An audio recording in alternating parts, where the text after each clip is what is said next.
See, so, my memory, I don't have the nostalgic love for Space Jam that a lot of people of our generation have. And I've been shocked to see people like defend it as one of the greatest films ever made and stuff. Oh, I love it. I'm one of those people. See, I can't. I remember as a kid, I couldn't believe how. My main memory of it is I couldn't believe how long the opening credits were.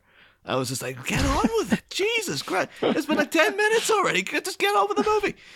And then there's because I had no interest in basketball or Michael Jordan in particular. So the fact that there's a whole big setup of him was like, just get to the Looney Tunes already, damn it, Jesus. I don't know. It came out at the right time, I think, for me, because that was a brief period where people seemed to be interested in basketball over in England, like for 5 minutes, just because of Michael Jordan. It's like, oh, that's that famous basketball player. Yeah, I like basketball. I know him. So people had like a Bulls top. I'm actually a huge basketball fan, and tracing it back, I think it's because of Space Jam. Oh. Ah, okay. I think it went the other way for me. Oh, so. I mean, if it works, that's cool. But it's weird though, because my memory again of that time is that they had "I Believe I Can Fly" out, and it had all the clips from Space Jam in it, and I was like, this song does not suit that movie in any way at all. And it's weird because at the end of when we reach the end of the live action Batman movies, we'll have to talk about very specifically another R. Kelly song that has no relevance to the movie at all, except the fact that it's called Gotham City. Seal was also in Space Jam. Is he? Oh, yeah. I don't remember that. Again, it's been long. Fly Like an Eagle. Oh, right. See, it's been that long since I've seen it, so I watched it recently. No. I did Looney Tunes on my podcast. So, well, are you excited or not for the upcoming Space Jam sequel that's apparently happening?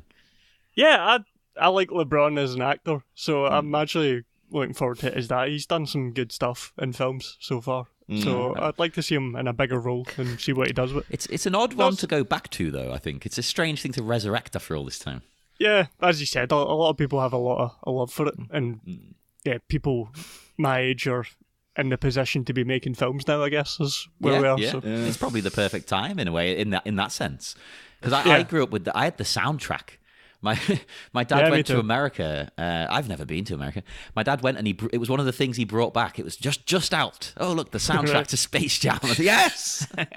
Was that always on cassette? Or? I think it was one of my early CDs. Oh, wow.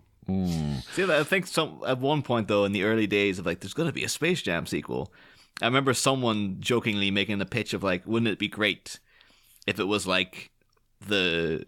somehow for some, I think that was just basically a competition of pitch a Space Jam sequel, and then someone came up with the idea of one of it was a crossover with Star Trek, and it was that the Enterprise and the Looney Tunes met up, and all of a sudden they had to fight the Borg in a basketball match, and it was such a good that's only the tip of the iceberg of that pitch. But I remember that pitch been so good, but no matter what this movie is now, if it's not that, then I don't want to know. Yeah, why would I be interested? Sounds good.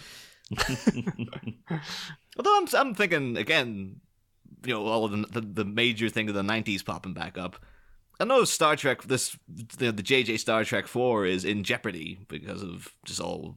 Yeah. And it seems that any minute now, it's the Borg are such iconic villains. They just got them lying in a heap somewhere. It's you think they're going to get around to them again someday, because it's they're really, really iconic, but they've just not touched them in 20 odd years.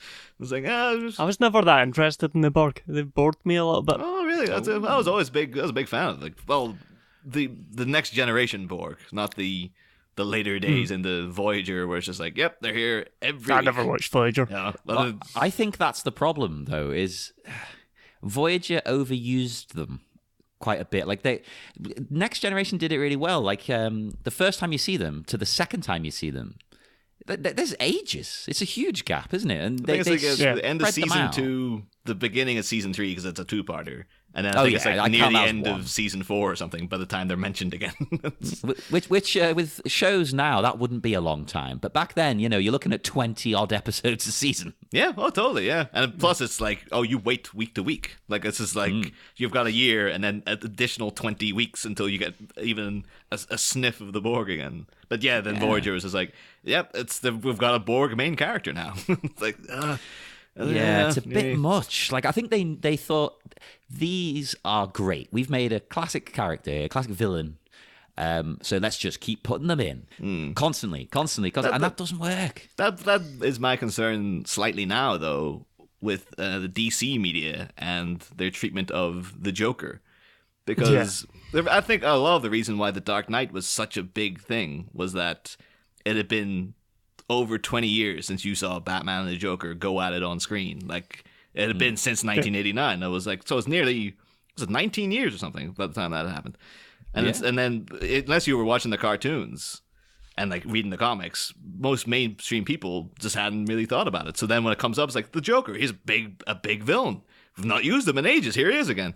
And it was a huge deal. But now it's like, there's 2 simultaneous Joker movies coming out. And it's like, that's too much. That's way too much. You need to treat this guy sparingly. Even in the animated series, it was only ever once in a while he'd show up. And when he did, it was like, hey, the Joker's here again. But if you had him in every episode, you'd be like, oh, geez. It is overused in the comics as well. Oh, totally. They realise people will pick up a book if the Joker's in it, and they put him in everything. So, I think that's the thing. Like, people who aren't even huge fans might see the Joker on it and be like, oh, I'll enjoy this one. I know that character. Yeah. I think the Batman comics, though, a lot of them do have, a lot of the big ones, I always find have that problem of they try to shove in so many villains just to be there. Like, I know with Hush, people love Hush, but it always bugged me because it's just like, here's the Riddler. We're just bringing in the Riddler now. And just every 2 seconds, like, there's Poison Ivy showing up now. And even like the Long Halloween. I'd say, though, I always recommend Hush for new readers. When people ask me comic book recommendations, I always go to Hush after reading like year 1, because it's a lot of characters, and it introduces you to the world, I think, quite well. Yeah, I could see that, because there's enough there that you probably already know of to kind of anchor you and hook you in. Plus, there's a villain like you're not going to know at all in it, and it does telegraph it a lot, but it's still something new for you getting into it. You'd think, though, that with these comic books, the way you're saying now, they just throw in villains and things. You think they might have learned from the Batman and superhero movies in general. When you're running out of ideas and you start throwing in more and more villains, it's usually not a good sign. Yeah, Spider-Man 3 being the peak of that. Yeah. Like, there is a point where they need to stop and go, wait a minute, do we need this villain?